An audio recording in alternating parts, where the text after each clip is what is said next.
information that I want you to have, which is where you are today is you are witnessing a webinar on the power of GPTs that's being offered by a community that I created of business professionals and lawyers who want to use AI tools to level up at work, to win.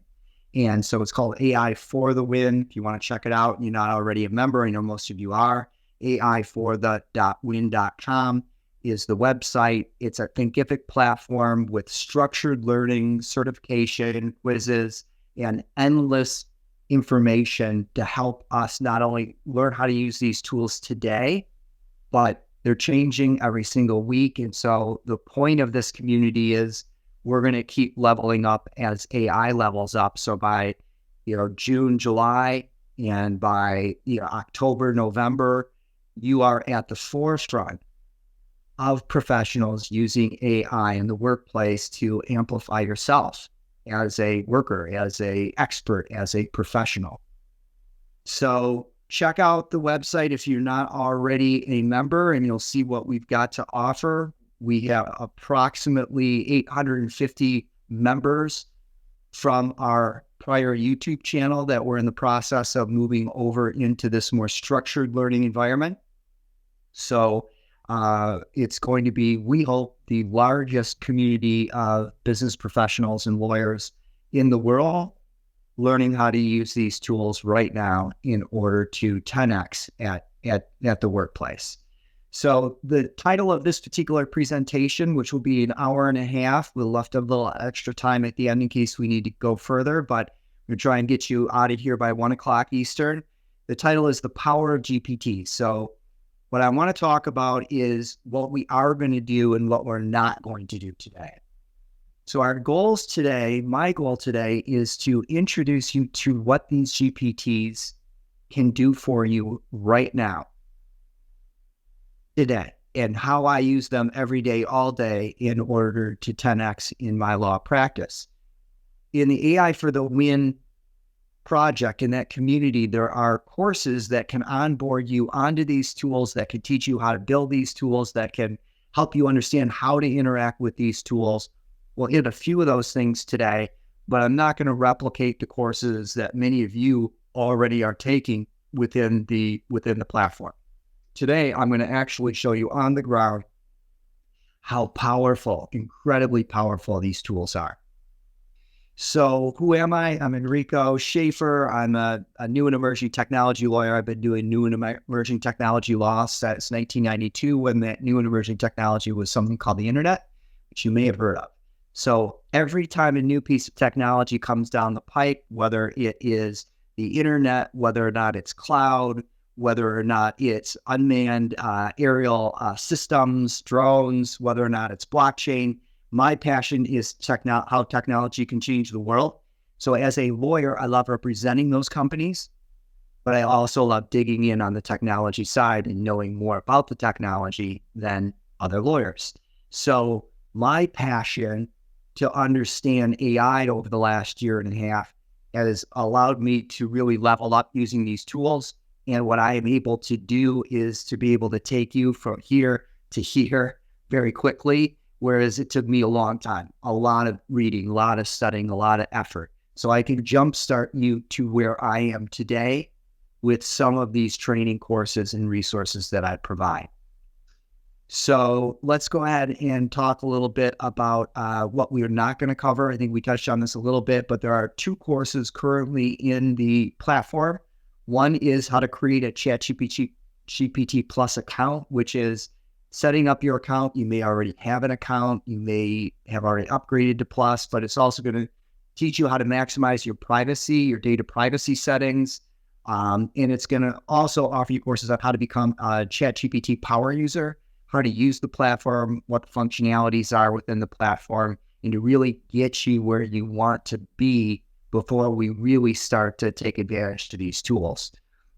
You're also going to learn about something that I developed called the Quadcore learning method, which we'll be talking about today, which is the foundation of all of our learning, both in these webinars and in these classes. The second course that's being offered is GPT Power Tips. And today we're going to talk about what they can do. In this course, you can learn how to build GPTs, what they are, right? Where they came from, how we got here, why they're important, all these different things. And you're going to learn how to create your custom GPTs. And within that particular learning course, we are constantly adding new GPTs that we then share the prompts with you so that you could either take those prompts and use them or build your own. So every week we're adding to that course number 2 and adding more power tips, more GPTs to the process. Go ahead and talk a little bit about the survey. For those of you who are not part of the community, I'm going to give you a link at the end of this. We did do a survey of our members, and it's really interesting to see what everyone is doing and what the level is of everyone in the community. So we'll get you, after this presentation, some additional resources.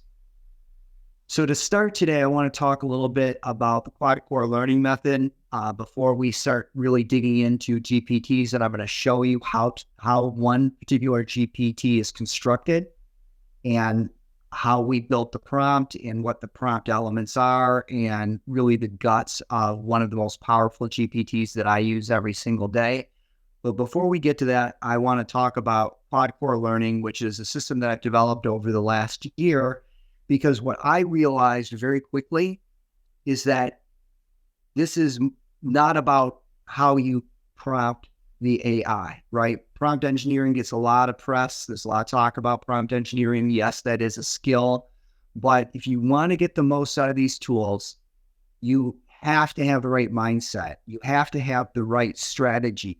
Yes, you have to have some skills, and you also need to measure where you are in terms of getting that multiplier, that amplification of your skills. And the most important of these foundational elements is mindset. What is mindset? Mindset is the way that you think about AI when you get up in the morning and you sit in your chair at work. If you do not have the correct mindset, then you will probably get frustrated and walk away from the tool. You will probably feel like it's not giving you value. So mindset becomes the foundation by which you interact, and you got to have curiosity and openness, meaning you have to embrace the evolving nature of AI. The things that we're learning today are going to be different skills that you're going to need 6 months from now. So you can't get frustrated by the fact that things are evolving and changing. You have to maintain an eagerness to explore these new AI tools and applications. If you're not highly motivated to become a really good professional user of AI, then chances are you're going to fall off. You're going to hit some roadblocks. The AI is not going to be working great on a particular day. You're going to say it doesn't work and you're going to be done. You also have to have critical thinking, meaning that the outputs are going to be viewed in a certain way. And you have to view these outputs with a critical eye, meaning you can't be using AI to give you the answer. You can't be using the AI to do your work for you. If that's the way you think about AI, then you're missing, I think, the most important point. AI is an assistant to help you become better, to help you 10x. So just like an assistant isn't replacing you, it isn't doing your work for you, you have to manage that assistant. And so sometimes the outputs are not perfect. Sometimes they're not even on point. Maybe it's garbage in, maybe it's garbage out. Maybe your prompt wasn't very good. Maybe the question you asked was inartful. So take a look at that output and then figure out what you need to do better. Figure out what the next question is. So this culture of questioning the tool and verification to ensure that the AI tools are being used in a way that are giving you the highest value is really important. Think about, is it doing the job? If not, what do I need to do better? What does it need to do better? There are always going to be ethical considerations. They're probably going to be in the background when you first start using these tools, but as you get more into them, you'll start to see how the ethics of this becomes important. Now, we're not talking about the ethics of building an AI tool to take over the world or any of the stuff that you hear in the press about, being analogous to all the nuclear weapons in the world put together. Those ethics are for other people to worry about. What I'm worried about with this community is at work, how do we think about AI and make sure that we're using it ethically? And let me just give you an example. Transparency is really important. If you're going to start using these with your clients, you need to be upfront with them that you're using these tools and explain to them that these tools are allowing you to do 3 times the amount of work and 5 times the quality of the work than you could do before. So that is an ethical consideration. Invite your clients and your customers into these tools and work collaboratively together with them. And you also have to be adaptable and resilient because everything's changing and it's going to be changing for a while. So you have to be able to move on to the next tool, the next iteration of whatever OpenAI is going to offer, for instance. And if you have a discouraging day, just be resilient and come back at it. If you have the correct mindset, you can win using AI. If you do not have the right mindset, you will drift off and you will be left behind. And I do want to emphasize that there is no question that lawyers who do not understand how to use these tools will be obsoleted at some point, whether or not that's a year or 10 years, I don't know. But if you don't know how to use these AI tools, your value is going to go, a multiple in the wrong direction. So the second foundational element is the method. What is your strategy for implementing tools? We're going to talk about GPTs today. Which GPTs are you going to build for yourself? Where are you going to put them into your workflow? How are you going to use them in a collaborative way? How are you going to evaluate which tools are doing the most and which tools are in need of improvement? How do you avoid the hype? One of the things I talk about in a lot of my videos is 99% of all the AI tools out there are not ready for prime time. In this community, we're only dealing with the tools that can be used today, that are ready today, that are secure today, where the data privacy and the reputation of the company is such that you can trust them to put in private internal information, customer information without that data being used to train them out. And then, of course, you have to figure out what kind of time you're going to put on. You got to budget time to learn. You got to budget time to iterate on the GPTs. What is your resource allocation strategy for these tools? If you start to think about some of these things as you use the tools, you'll find yourself really leveling up much more quickly. Skills is the third foundational element. Prompt engineering, you've all heard about it, right? You got to be a good prompt engineer. What is prompt engineering? It's speaking in plain English. Words are code. It used to be in order to build a application, something that was going to help you, you had to write code and you had to use that code in a way that was going to then spit out some result. What AI is essentially is a neural network which interprets your words as code.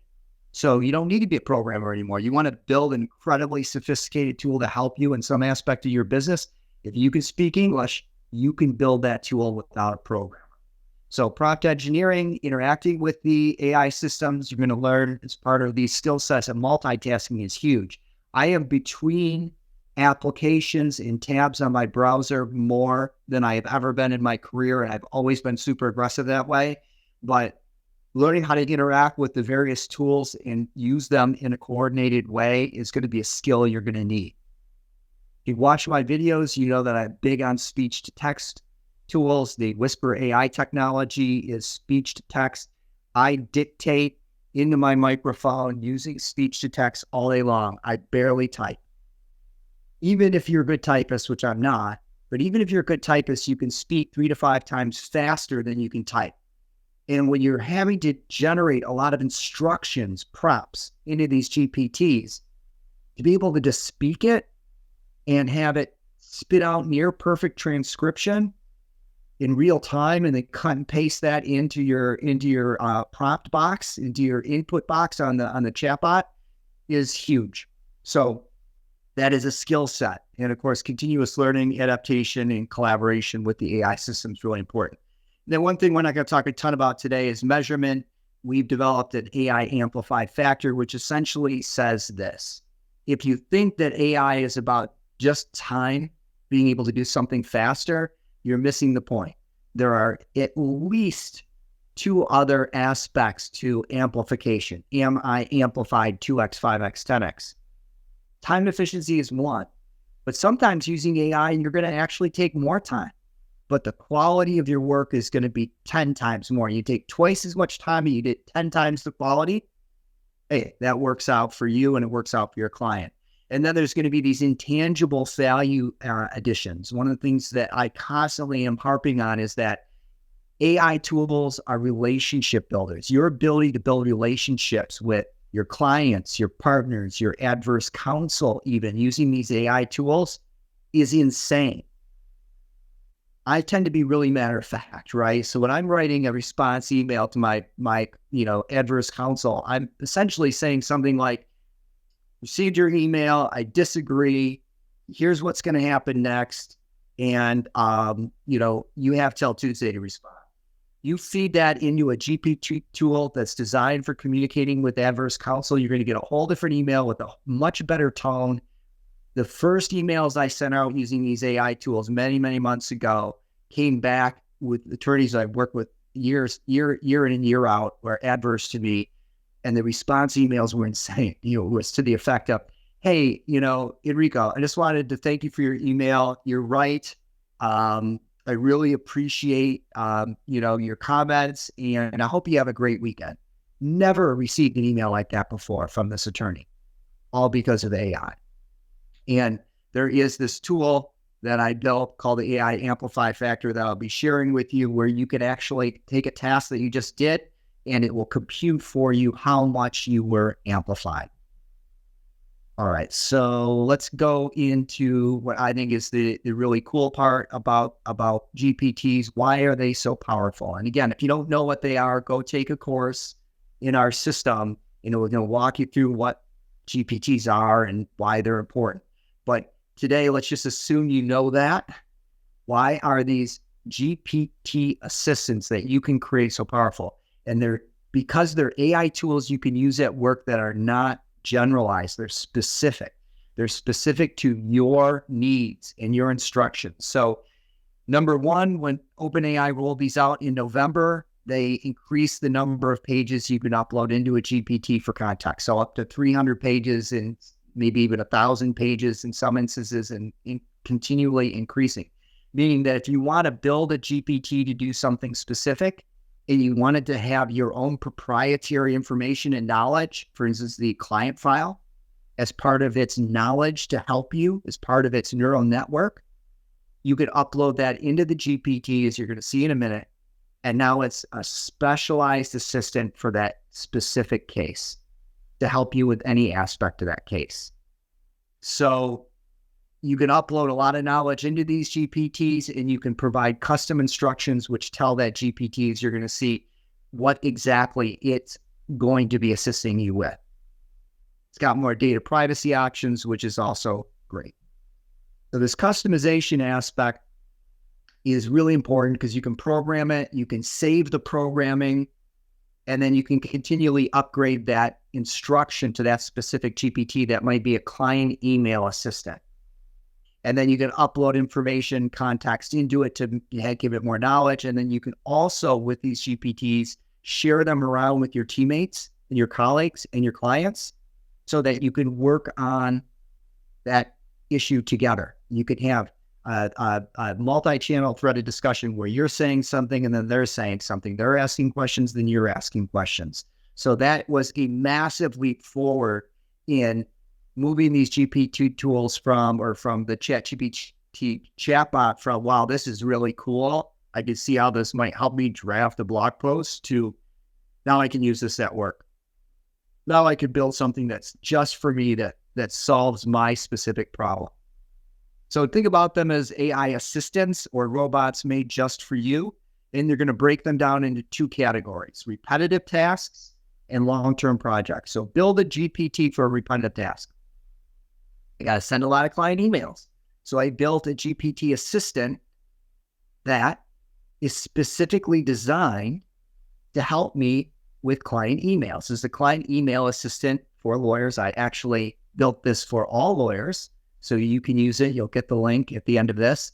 And you provide the relevant email history, then you say what it is generally you want to tell that client, and it drafts an amazing, appropriately toned draft for you, which you can then iterate on.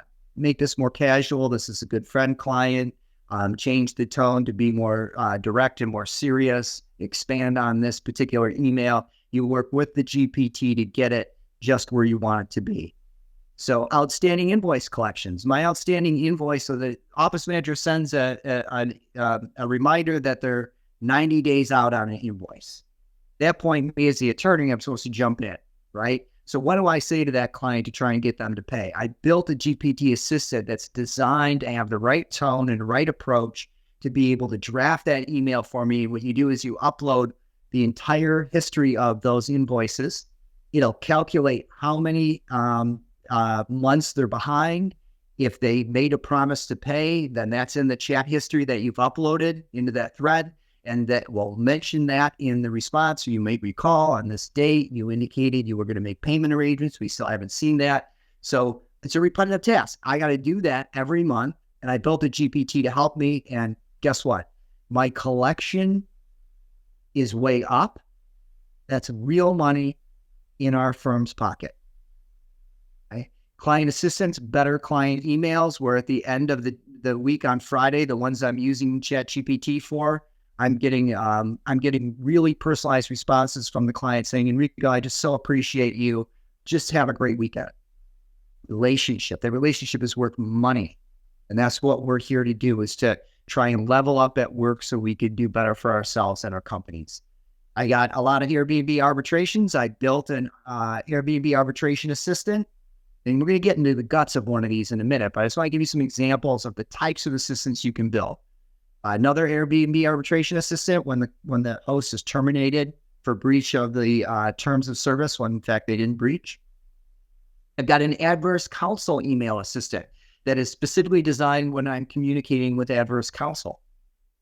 I got a GPT privacy guardian when I need to upload information and strip all the client information out of that input or output so that I can use it to help you understand how these tools work.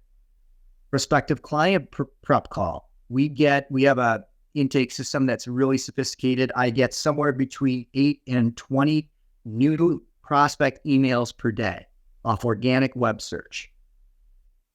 I have to take a look at those and figure out which ones are vetted. We use Salesforce for that. But if I identify a particular prospect as a good one, and I send them my calendar link, I've got a prospective client call prep that is just money. And I upload the intake information into it, and it identifies the issues for me. It provides me a summary of all the intake information. If I ask it, it'll tell me about the legal issues that I should be discussing. It'll give me a list of questions for that conversation. I am now landing those clients at a much higher level, and I'm doing that preparation in 1/10 the time that it was taking me before to prepare for that call. Create the perfect prep. I got a GPT for that. Legal drafting assistant. I got a GPT for that. Every client matter that is going to have ongoing work, contract drafting, whatever, I have a GPT for that. And of course, I use a GPT assistant to help me educate you guys as well. All right, let's get to the fun part of this. We're going to do a deep dive into the guts of a GPT. Before I jump into this next section, though, I'm going to check the chat. Does anyone have any questions? And I'm going to go back through some of these at this point. So Jessica asks, Lexis AI, West AI, case text, do users have to pay a fee for it? Yes. They're pretty good. They're going to be much better in the future. The Westlaw one is insane, but it's incredibly expensive, right?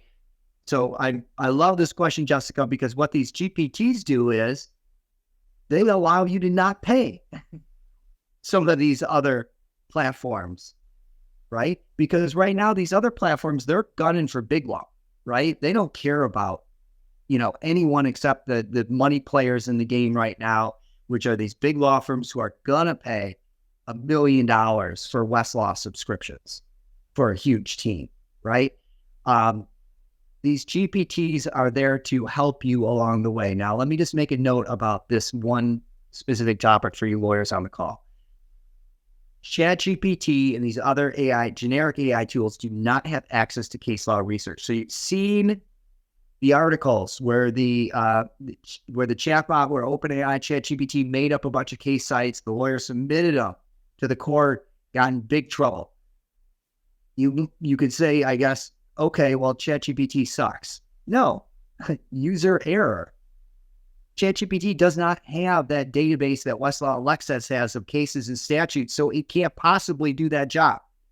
So with Westlaw and Lexis, right, you are kind of stuck in that at some point, you're probably going to need to use that tool and you're going to have to bite the bullet. I'm waiting for the price to come down before we jump back into Westlaw ourselves. Case text, some of these other tools, not super impressed, and they're super expensive. So instead of case text, I use ChatGPT Plus. I call it GPT that is analogous to what case text does. Yeah, I would like to know more about Privacy Guard. After this, I'm going to make sure that you've signed up, and I will send everyone an email with all of the different GPTs we talked about today, and most of them you can use, right? And if you're in the community, you'll see those GPTs as part of the GPT threaded bulletin board, and I actually provide you with the prompt that I'm using to build that GPT, so you could cut and paste it and iterate on it as well. All right. Independent judgment decision-making is still the touchdown. Yes, for sure. All right. So let's go ahead and jump into this next section, which is, let's just take a look at the guts of what a GPT is. And I know some of you are probably like, I don't even know what a GPT is. I don't know what it stands for. I have no idea what you're talking about. Don't worry about that. Let's just take a look at what it can do. And if you're really interested in building them, sign up for a course and it will get you lined up to be able to build your own GPTs. Yes, and here's a note. Westlaw and Lexis will offer free trials. And yes, they're pretty impressive when you do the free trials of the AI tool. They are amazing and they are the future. And I think the prices are going to come way down. Number one. Number two, do not sign up for 3-year subscriptions. God only knows where we're going to be 3 years from now. Right? All right. So let's go ahead and pull up. All right. So I built a GPT called Organizational AI GPT. And the point of this GPT is that, some of these tabs. The point of this GPT is that 2023 was about individuals who were trying to learn how to use these tools. 2024 is going to start to transition to something I call organizational AI, which is law firms and companies deciding they got to get ahead of this. They need to figure out how they are going to implement AI within their organization in order to be able to compete, in order to survive the AI age, how to get their employees onboarded, what are their policies for use so that they're not shoving a bunch of confidential information into a tool by accident, and how do they get people trained? So this GPT has got some really cool stuff in order to help with those issues. So organizational AI, how to implement AI in a company or organization. And again, I'll share this with you after if you are interested in figuring that out for yourself or your company. So this is where you find the GPTs. You could say explore GPTs. The GPTs are all up here in your sidebar. You could see other ones. If you go explore GPTs, which I'm not going to do because some of my client names are in those GPTs, pull up a window here where you could see all the ones that you created. There's training in the platform that shows you how to navigate all of that. But what I'm going to do is skip ahead to here's a GPT that I created. And one of the things that you can do is you can edit that GPT. And you, in fact, started with create a new GPT, and it's going to take you into the same web interface. So one thing that you can do is just talk to this chatbot right here and tell the chatbot what you want to build, and it'll build it for you. If you want to do something much more sophisticated, which I recommend, you want to get into this configure tab and you want to start working this left side of the interface. So what do we have here? We have the name of the GPT, organizational AI. We've got the description, guides and integration of AI into organizations. And then we've got the instructions, otherwise known as the prompt. And if I pull this up, you're going to see that your role is to assist the user in understanding and implementing artificial intelligence within their organizations. And I'm going to actually show you how to edit this and improve it. Close that out. I added some conversation starters. How do I start AI within my organization? So I can just click on this little starter of conversations and the chatbot's going to start to work with me, right? What is important about AI strategy? Again, I'm anticipating what someone who wants to implement on an organizational level might ask. Just gets the conversation started. Now I've uploaded a bunch of knowledge. You can upload files into this GPT. This is the killer part of the app. Along with the custom instructions, you can upload files. So the economics of AI skills, all these are documents that come that are expert articles about how to implement AI, some of the issues you need to be thinking about when implementing AI at an organizational level. And when you upload these files, they become part of what they call the knowledge of this particular custom GPT. So not only is this assistant, think of this as a real world assistant you just created to help you with this specific job, have custom instructions. It also has custom expertise that you control. And you will find that as you get better at these, you'll actually create knowledge, you'll put it in a Word document, then you'll upload it. You'll put some bias into the knowledge and you'll upload that into your system. So organizational AI, let's take a look at this. All right, so one of the things that is a power tip is that you can use these tools to improve your custom instructions. So let's just say here, this is kind of what I dictated here. Let's just go ahead here and say, I want to improve this prompt. And then I might give it some specific things that I want to see in the prompt and give it some instructions about what I feel is missing. And then it will actually create a better prompt for me. Now, just like in code, if you use 3 quotation marks, you're demarking the instructions from the context. I'm just going to put this in here for fun, and it's going to now, in this development window on the right, it's going to help me build this GPT. And we'll come back to this in a minute. Here is my improved instructions from going through this process previously. So it's coming up with one that's pretty good. Great.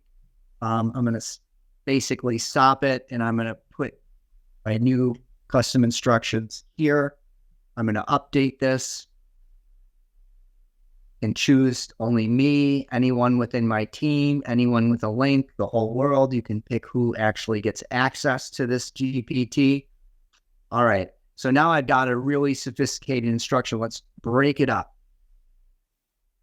So this is an advanced prompt, people. This is like where you need to get to. This is more than, hey, could you tell me what kind of recipes I might consider for dinner that includes salmon and peas, right?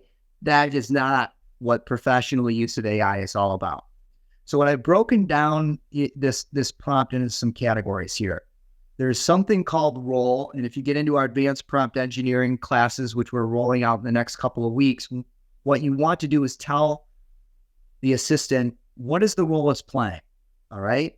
And if we take a look at the red over here, you can see here, your role is to assist organizations in navigating the complex process of integrating AI into their operations, all right?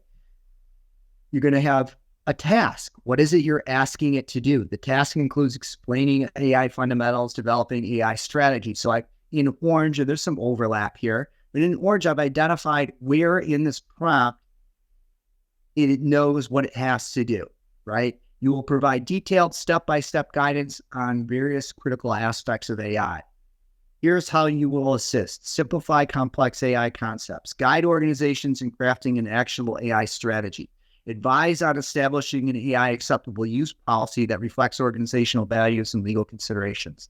Discuss the types of resources and training essential for successful AI adoption.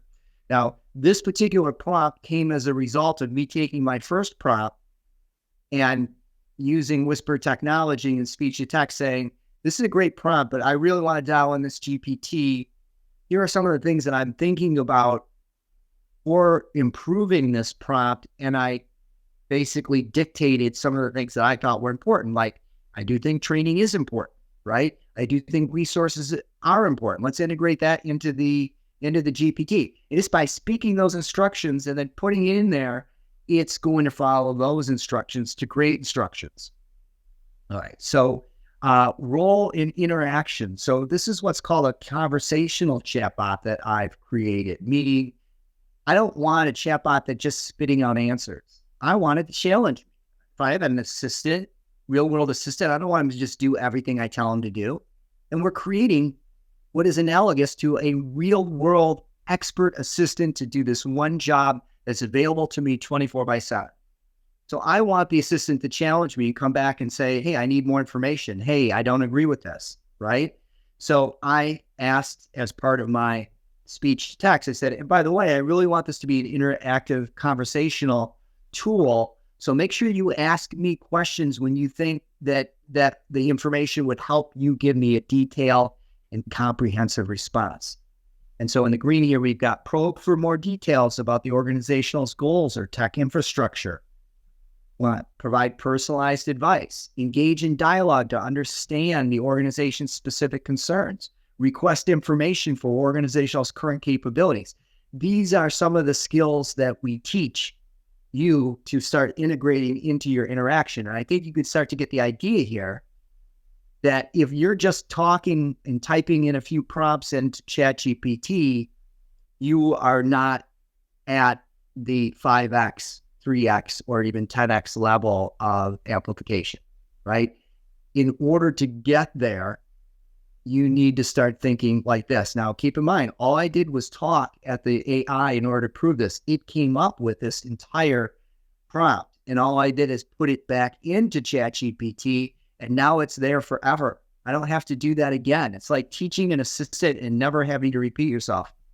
What's that old saying? You got to tell someone 7 times before they understand? Not true. With AI, you only need to tell them 1 time and they'll understand. Blue is context. Context includes, encourage sharing of current metrics or performance indicators used within your organization. Tailor explanations based on specific areas of interest or confusion shared by the user. So personalization, there's personalization prompt engineering in here. Tone, this is important. Tone should be in plain English, accessible and understandable to ensure broad comprehension. So when I was telling the AI how I wanted to improve the prompt, I did mention that, why don't you just make sure that the output is such that a high school senior could understand it. And I love that prompt. I use it everywhere because a lot of times the prompt will come back unnecessary adjectives, flowery, and maybe too technical. Most of your communication with everyone should be in plain English. And so it can be understood. It's not insulting to say 12th grade level. I want to know what the hell you're saying at the 12th grade level, right?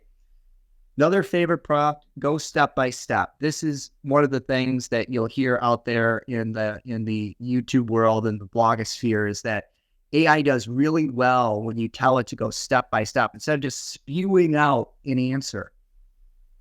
Take one little step at a time, ask questions, and then to take another little step. That allows you to iterate with the AI and your assistant in a way that is going to make sure that it stays on track. It gets more nuanced. You're making sure that you're controlling the activity of this assistant. Practicality, we're not looking for, in our world with AI for the win, we're looking for practical advice. We're not looking for theoretical BS. So I always tell my prompts, make sure this is practical advice, educational level, is in blue. Your instructions are designed to be accessible, understandable, even to those with basic education level. So this is now a GPT prompt, which is going to do some pretty amazing things. Let's take a look at some of those amazing things. Let me go ahead and confirm these changes. And right now I'm in the development window of the GPT. I'm going to actually go back into the use tool, which this is normally where you would go to use this GPT. So when I'm working with my clients to help them implement an AI policy, acceptable use policy for AI, and I'm helping train them, etc., this is the tool that I'm going to. And let's just take a look at how I might go about that. Here's some input. I'm providing 1-hour training session for one of my clients, ABC Incorporated, which is a platform as a service company comprised of executive managers, sales team, software coders. I want to start an outline for my presentation. Here's an interesting way to start a chat. Before we even get started, assistant, what questions do you have for me before we get started so that you can help? Advanced prompt engineer, right? This is where you're going to start to get the value. So let's go ahead and put this in. See what comes back. So you could see here, I'm providing context for the chatbot. So in AI is not having some issues here. I'm telling it, got 1-hour training coming up for one of my clients. Some of these clients are probably on this call right now, which is the transparency that I talked about. Hopefully we're going to be able to do that. If not, we probably can pull up something. All right. Organizational AI Assistant says to help you craft tailored presentations for ABC, I have a few questions. And audience current understanding of AI wants to know about that. What's the status of implementation? And haven't started yet. Probably some employees who are using it with, on the side. What's their objective? What is their industry? What is the training scope that they're going to be considering? Do you plan to include interactive elements in training? Key takeaways, technical depth. So I'm going to go ahead and say in response, and you can guess that I dictated this. I did not try and type all this out. Dictated it in less than 30 seconds. All insightful questions. I'm preparing to share the acceptable use policy for AI, which is a key agenda item for tomorrow. Our goal is to present this policy to our employees, clarify any uncertainties, and address their inquiries. We're gearing up for an audience primarily focused on novices, et cetera, et cetera. We're keen on gathering insights on how the team envisions utilizing AI. And so let's think about, I said, let's just think about, eventually we're going to have a questionnaire for them, but let's table that for now. It will probably help us understand where they are and what their concerns are. In terms of anticipated outcomes, we're looking to effectively introduce the policy, solicit and value feedback, ensuring that we're attentively listening to our employees. All right. So going to answer the question here. Let's paste this in.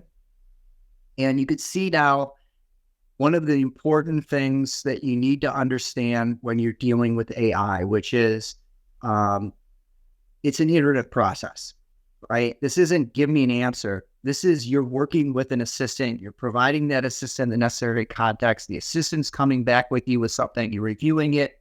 You are the coach and quarterback. It's not doing your work. It's helping you do your work. And so you think about it that way and you continue to iterate with them. And fortunately, you'll see that one of the things you're going to experience with especially ChatGPT, which to me is the number one tool right now available, is sometimes they get a little overloaded and you'll get some timeouts on some of this stuff. Now it's saying searching my knowledge, which means that it's actually looking back into some of the documents that I uploaded and also this previous thread. And one of the things that's coming very quickly is something called memory. And they've already announced it. And memory is going to mean that it is actually going to do better at storing the prior chat history so that you can just keep coming back to a bookmark chat and you're going to be able to access that again and reuse it. So since we're having a timeout issue here, I'm just going to go ahead and try again.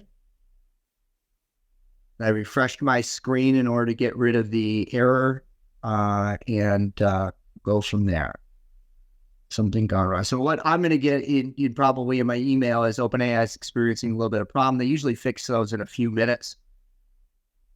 And so the next thing that I'm going to do is I'm going to say, before we get started, here is a summary of ABC's website, and use the information provided to create a detailed presentation outline that is targeted to ABC. That I use my 3 quotation marks. And how did I get this summary? I went to a tool called Perplexity AI, and Perplexity AI is a surrogate for Google, right? So it's going to actually go out and search the web. It's going to consolidate the most authoritative information that it finds, and it's going to provide it in a chat output format with links to references. So I just put my links to my client's website in here and said, please search the website, provide me a summary of the services being provided, and that I anonymized that information for the use today and put it in here.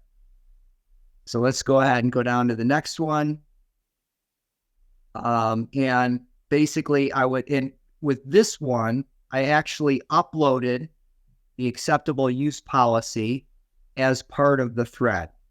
So let me show you that really quick. So not only can you upload into the back end of the system, you can continue to upload information as you have the conversation. So you see here now it's working. This is not unusual. Be a little patient mindset. Based on the detailed context you provided for ABC, here is the overview that it is the bullet points for the presentation. And if you dig into it, it is spot on, right? All right, I would like to prepare a survey of ABC's employees before the meetup. The next question, let me show you how to upload. So if I wanted to upload and ask questions about the acceptable use policy for AI, I would do that. That could be any sort of document, Word document, PDF. Now uploading that, summarize the key points in this policy or the presentation. And so it will do that for us. It will also create a survey for us. You could see here that because I am got the right mindset and I'm interacting with the tool and I'm the one that's thinking of the next best thing that needs to get done. I'm the one that's telling it how to go about its job. I am the coaching quarterback of this GPT, right? That's how you get value out of these tools. And the smarter you are, the more talented you are, the more you're going to get out of these GPTs, the more you're going to be able to use them to your advantage in order to 10x, 5x, what have you, 3x, right? So you can see how this works. You just keep going through it. I was able to do this work for my client and get ready for this presentation to introduce the acceptable use policy for the client in half of the time and probably 4 times the quality of work product. So let me just take a moment to stop on something that I think that the lawyers in the room might be thinking about, which is, so let's just go ahead and think about, if I can do that work in a third the time, what does that do to my hourly billing model? And the answer is I can't tell you for sure, but I do know that billing by time is definitely coming into a period of change. And it might be that clients now want to pay by the second, not by the minute, not by the 6 minute. I don't know. But here's what I've experienced over the last year. Clients have X number of dollars to spend on you as the outside attorney doing something. And if that number is $10,000 or $20,000, what it really translates into in most cases is you could do so much more work for them within that budget, so much better work within that budget than you could ever do before. So with most clients, the budget stays similar, but your work product and your ability to help them and actually get them to profits increases exponentially. All right, so you can see this keeps going. Again, I'll give you a link to this document at the end of this. And before we get too much further, let me just go ahead and send you. So this is the survey that many of you use. This is the community sign-up, webinar sign-up that many of you use to get into this program. If you're already part of the community, don't worry about it. But if you're not part of the community, you haven't filled out this form, I'm going to put it in the chat because this will allow me to email you after the webinar with some of the links that I think you're going to find pretty valuable. Go ahead, drop that into the chat. All right, and let's just go ahead and take a breather here. Does anyone have any immediate thoughts about what we've just gone over? And I'll check out, see what's in the chat. So Mark asks, where do I find prompts or other tools to use ChatGPT for legal marketing? How does chat narrow the market? Clients needing a tax attorney. Great question. So Mark, the tool I use for that is ChatGPT Plus, right? I use ChatGPT Plus for almost everything except the other tool that I use is called Fireflies.ai. Fireflies.ai is a transcription tool that gets added to every single call that is either a Google Meet or Teams call or share screen. And that will provide you a transcript telling you everyone who's speaking. That transcript will be near perfect and give you complete, permanent, institutional memory of that conversation. So you never have to remember what you talked about with the client a year ago or what have you. So the other tool that I use is Fireflies because I upload all of those transcripts into my GPT for that client. So now I can say to the GPT, hey, where did we leave off with this client? What were the initial concerns of the client? What were the goals of the client? Remind me what I was going to be doing next for the client. Provide me a summary of the client's concerns. And I built the GPT, I uploaded the transcripts, and I can run on GPT, on OpenAI's ChatGPT Plus, I can run those queries. But in Fireflies, I can also run those queries. So I can go to Fireflies directly and say, provide me a summary of this call. What did we talk about with regard to the retainer? What were the client's concerns or goals? So you can use that AI tool in order to have perfect memory of every conversation. Now, I've been doing it for 10 months, and there are other tools like Otter out there that do the same thing. And one of the initial thoughts that people had were like, hey, I don't know, are clients really going to want to be recorded? The answer is literally without exception, hundreds of them today, every single one of them. Why? Now they have your advice permanently there for them to go back and reference. I can't remember what he said about this, right? Can't remember what I was told about that. So they now can use that same tool to be able to remember and use AI to get information about what was discussed. Second question, isn't that scary? You're now going to have to stand behind your words. Well, I've been innovating on the business side of law since 2004. We actually created business models that never had been used before, like flat fee pricing for complex matters. In 2004, we were blogging for business when it was considered unethical because clients might think it was. So my general attitude is F you. I don't really care whether or not, you've got concerns. I don't have concerns, right? So for the naysayers on things like recording conversations, what I encourage you to do is go try it and see how many people say no. And I tell them at the beginning of the call, and they already got noticed by email, this call will be recorded, right? And I say, hey, by the way, is it okay that we leave the note taker in the room?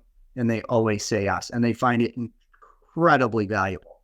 And I find it incredibly valuable. I take notes. I can actually listen to what they're saying. So I don't take a single note. I've got perfect recollection.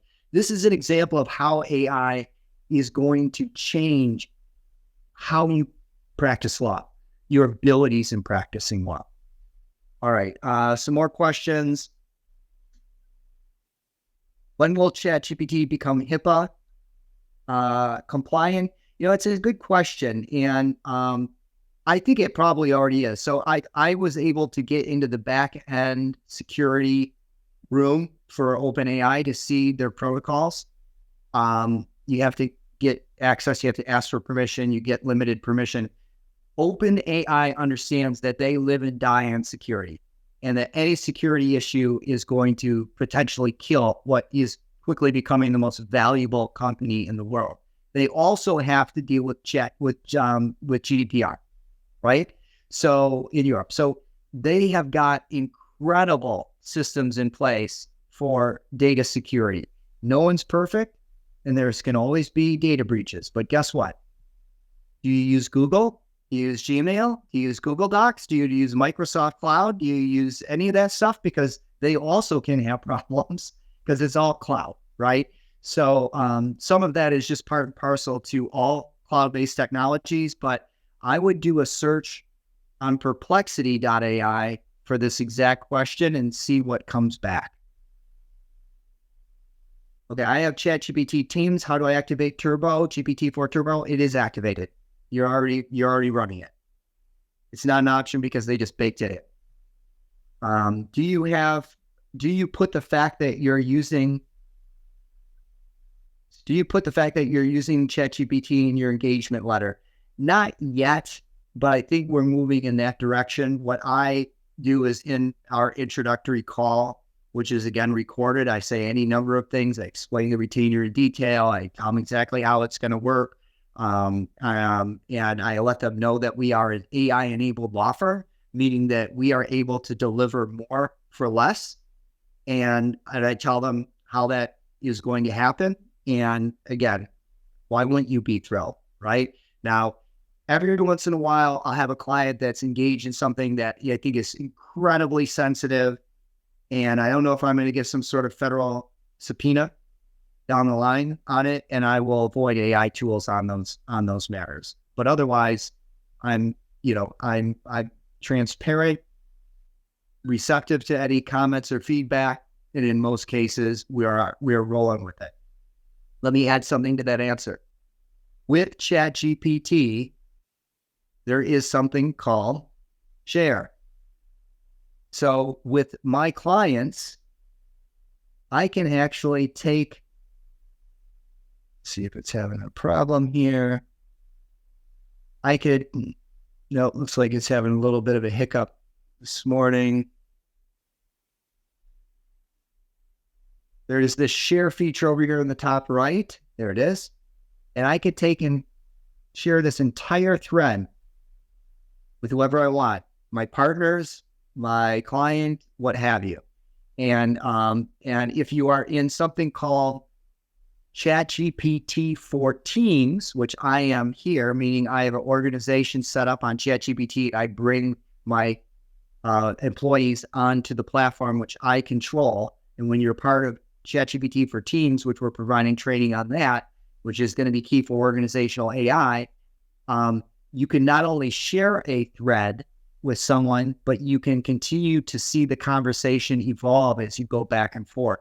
So when I do a client intake and I'm spinning that off and delegating that to someone else, and I've used my client, my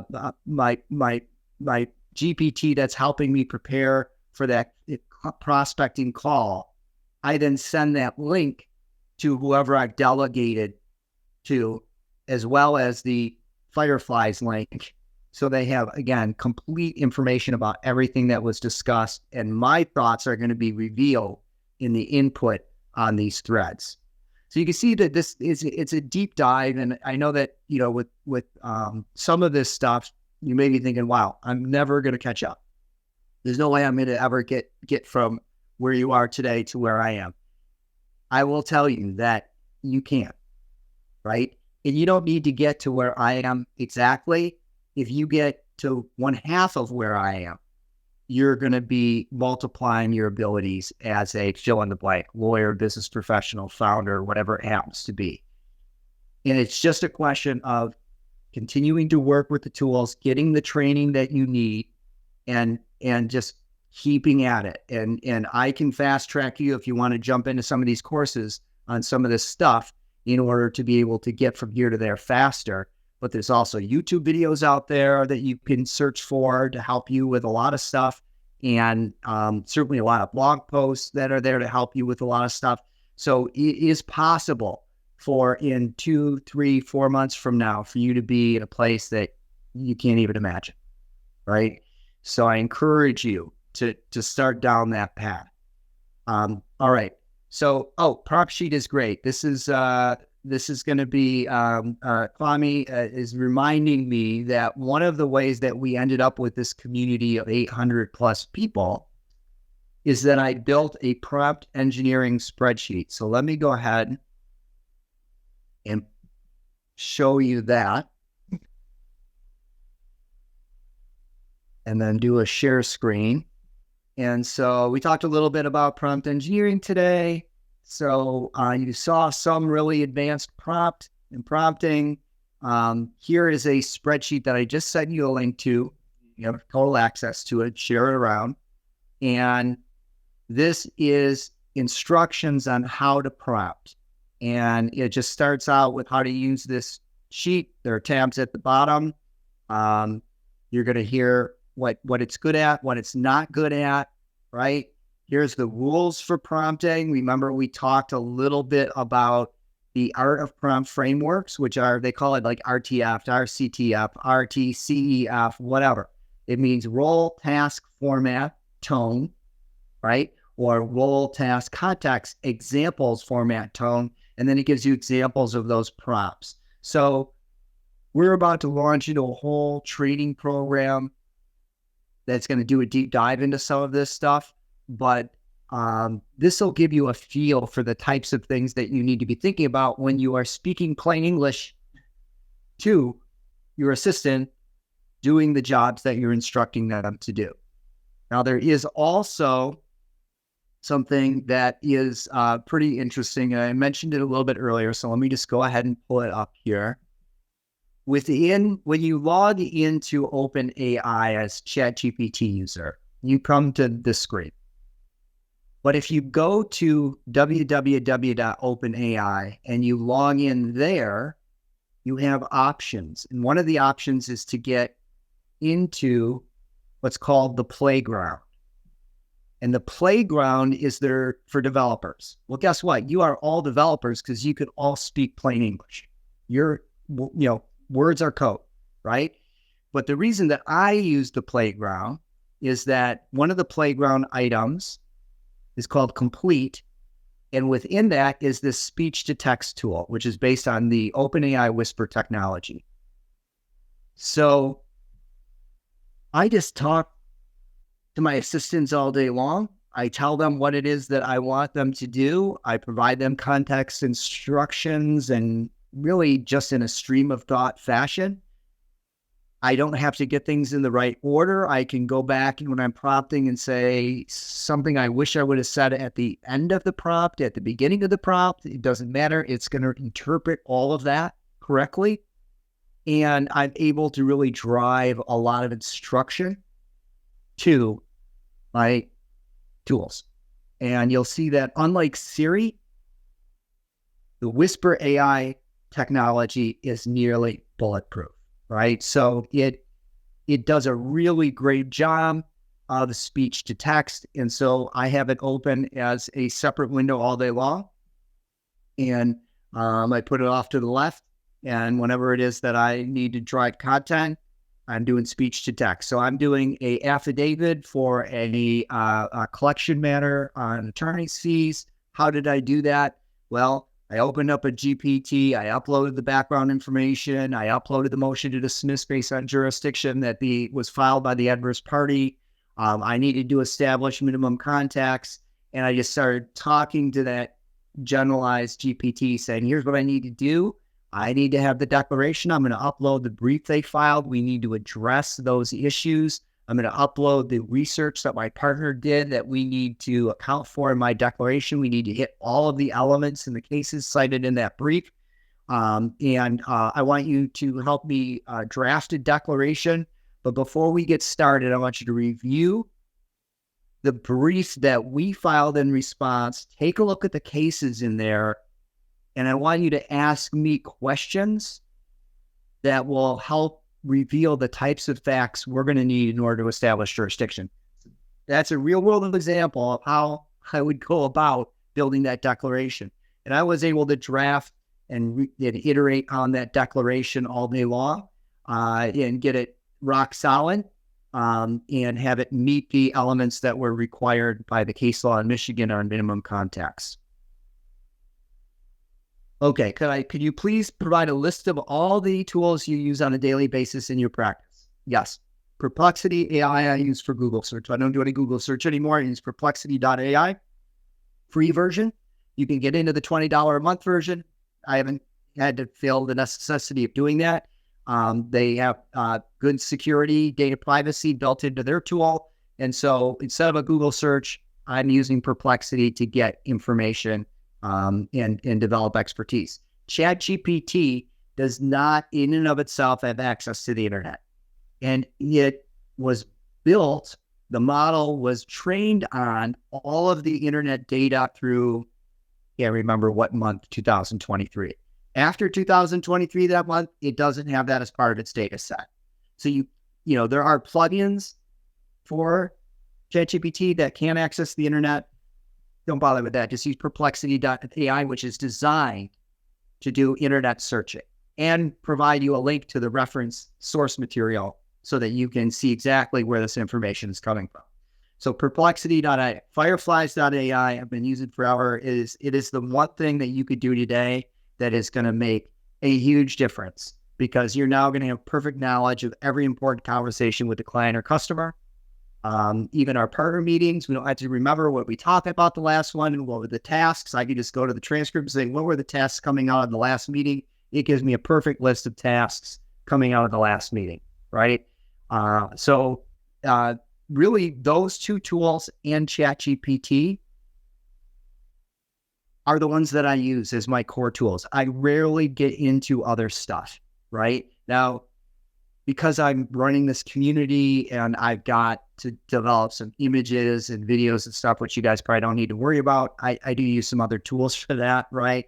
But in terms of you as a business person or a lawyer, like, these tools are going to get you a long way. And the beauty of ChatGPT Plus and these GPT assistants is they take the place of so many other tools that are out there.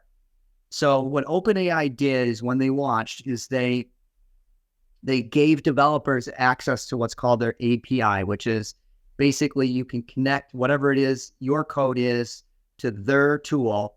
And now I can build something on top of ChatGPT that does something specialized. And all of a sudden there's a zillion plugins that were developed in third-party apps. Well, then OpenAI launched GPTs and essentially obsoleted almost all of that stuff, right? So there's a ton of noise. There's a ton of things that are going to be pulling you. I can do this. I can do that. Use this tool, use that tool. No. The ones that are ready for prime time today are going to be the ones that are OpenAI's got the most advanced model. Maybe, this last week, Claude may have jumped it in a few categories, but that's not going to last forever. Or if it does, they're still on par. You can't be jumping around. OpenAI is still, I think, in the long run, the best bet. And if one of the other tools gets better, you can't build a GPT with Claude, so not worth it, right? So use ChatGPT Plus with the appropriate data privacy settings. If you're an organization and you're looking to implement, you need an acceptable use policy for AI that you're going to train your employees on. We've got a ton of information about that on our website, travislegal.com, that'll help you build that out. And then you're going to have to train people. And that's why we built these classes, because for organizations, you not only need to provide the resources to your people to be able to learn how to get a ChatGPT Plus or Teams account set up with with the maximum privacy settings, you need to test them. There are quizzes in these classes, which is why we moved from YouTube.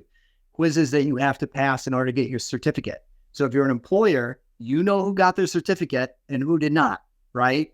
And if you're going to make sure that people aren't feeding client information into the wrong tool, you have to get them into that certificate, and you have to have the acceptable use policy for AI, which includes an exhibit which has approved tools, right? Which get vetted by the organization, or oftentimes me for the organization, to make sure that they have the right reputation on data privacy, that they're set up correctly, that they're not being used inappropriately, right? So you've got your approved list of tools. Typically, it's going to be OpenAI's ChatGPT Plus. It's going to be Firefly's, a very reputable company. It's going to be Perplexity, right? Some of these other tools, but you're going to vet them, and then people are going to have the skill to be able to use these initial tools. They're going to know how to set up the privacy settings, and if they want to add something to the list, there'll be a privacy officer, AI officer at the company. They're going to send, hey, this tool looks cool. Can we get this approved for our department? That's the way organizational AI is going to have to roll out. That's what we're helping our clients with, to try and do it properly, right? AI is coming for every single one of your clients if you're a lawyer.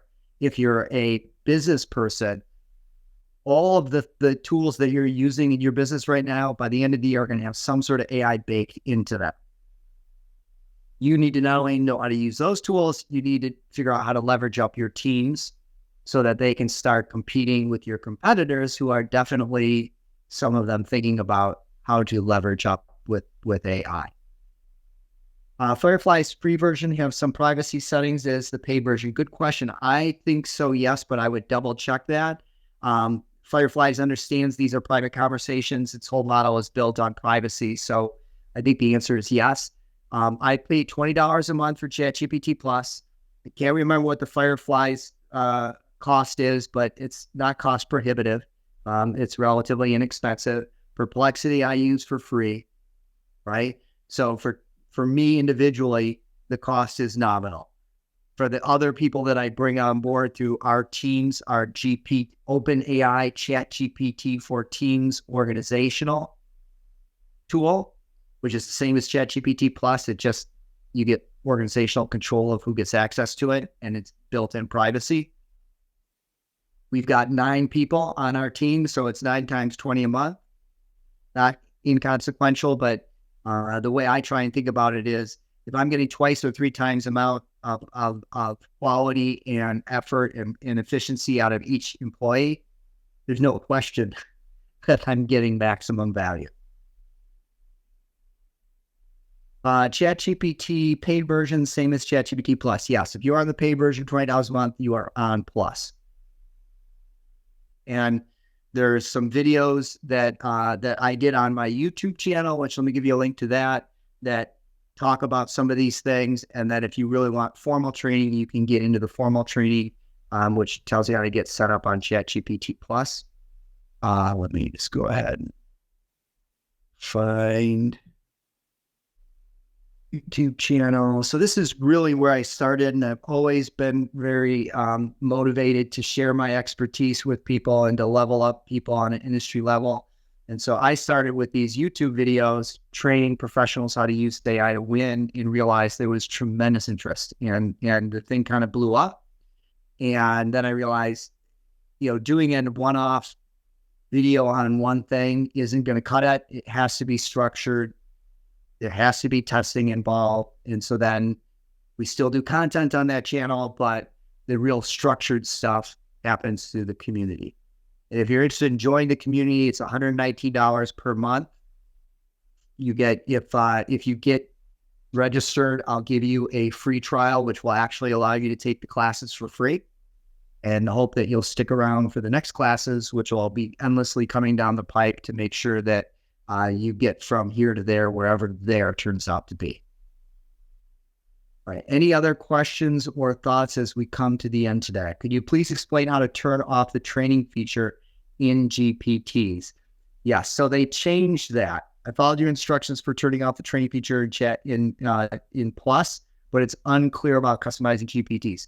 So what I believe occurred is that they realized these GPTs were having private information uploaded, and I have this sense, even though I haven't been able to confirm it yet, I'm working on it, that instead of having a checkbox, which is no longer there, to create a GPT that they cannot train on your data, if you have a ChatGPT Plus account, and you've opted out of data training, which I've got a free video on that. That's called security settings on the YouTube channel. I've got a whole class on it inside AI for the Win, how to find the form that you fill out that will make sure that you've opted out of all data training. None of your input or output could be used for data training. None of your uploads can. No matter what you're doing, no matter what version of ChatGPT, I think it's critical to fill in that form. If you use ChatGPT Teams for Teams, their policy there is they don't use any of your information within that team for training. But I still want to opt out, right? So let me go ahead and take a quick look and see if I can quickly find the video, which I think has changed a little bit the process, but you'll be able to figure it out. Let me share this. All right, so here's that YouTube channel, and you can see this is all the free stuff. There's that Whisper AI, which is how to get logged in there. It's prompt engineering video. Here it is. Here's the secret data privacy settings for business users. So let me go ahead and put that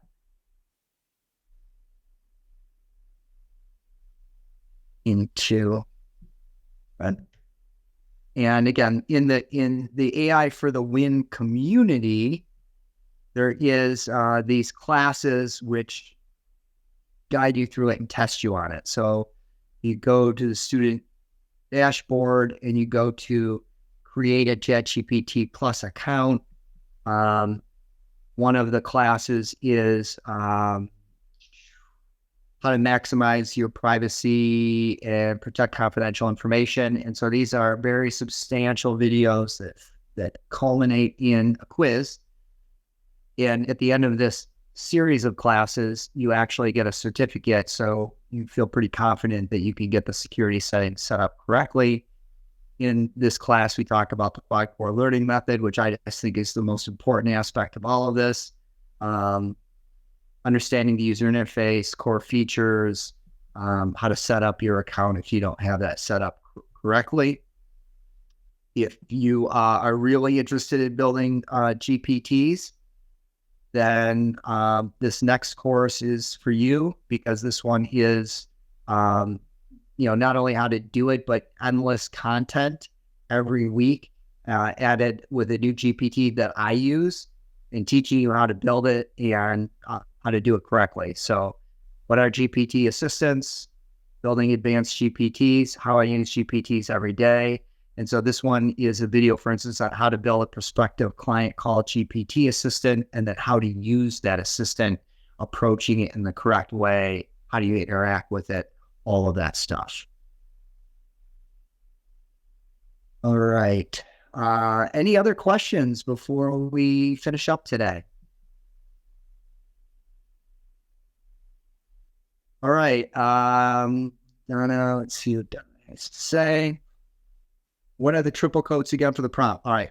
Triple quotes separate, and this is coming from coding language. So this is just one of the things that OpenAI ultimately instructed on.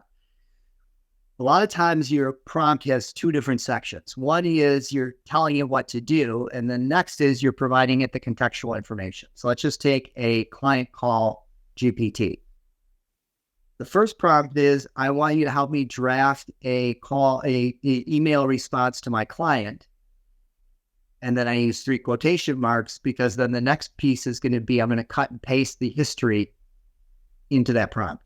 So first part is, what are you going to do? The instructions. Those instructions will include, please review the email threads, the historical email threads for context. Quotation, quotation, quotation. Oh, now cut and paste whatever you want. And usually it's the entire email thread. And the beauty of that, the amazing part of that, is the email actually incorporates some of the history. And so you don't have to remember the names of some of the other people involved, or the company names, or the dates. It's going to pull all that into your email response as part of the context. And so you can just, if you play around with it, you're going to see, holy wow, like this email is one unlike I've ever sent in my entire career. And I'm doing those all day long. All right. Anyone else have a thought or a question? Otherwise, make sure that you have, I'll provide it again, filled out this form if you're not already part of the community, so that you can get a follow-up email here in the next couple of days. And Donna is raising her hand, so I'm going to unmute you, Donna. Hold on a second.